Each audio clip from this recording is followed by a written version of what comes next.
బాయి కాడికి ఎందుకు వచ్చినావురా? అసలు ఎందుకు ఇట్లా ఇంట పడుతున్నావు? ఇంటికి కాకపోతే బాయి కాడికి కాకుండా ఇంటికి వదిలేవా నన్నీగా?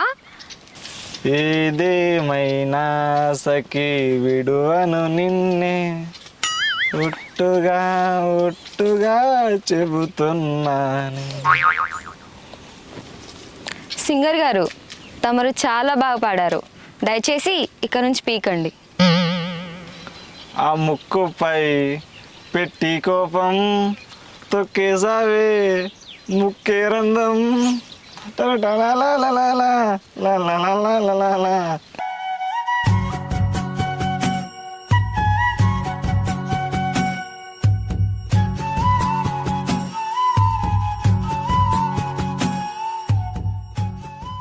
ఇట్లా ఎప్పుడు నవ్వుకుంటుండే, ఎప్పుడు చూసినా రాంగనే కళ్ళ పెట్టుకుంటే పో పో పో అని. అది కాదురా, మొన్న మనం మాట్లాడుకోగా లచ్చవ్వ చూసి సపరేట్గా ఉన్నదా, మా అమ్మకు కూడా చెప్పింది. మా అమ్మ నన్ను కొట్టింది. ఏదో ఒకటి కవర్ చేసిన. మీ ఇంటికన్నా చెప్పింది అనుకుంటున్నావా? మా అమ్మతో కూడా చెప్పింది. ఏం చేస్తాం, నేను కూడా కవర్ చేసిన.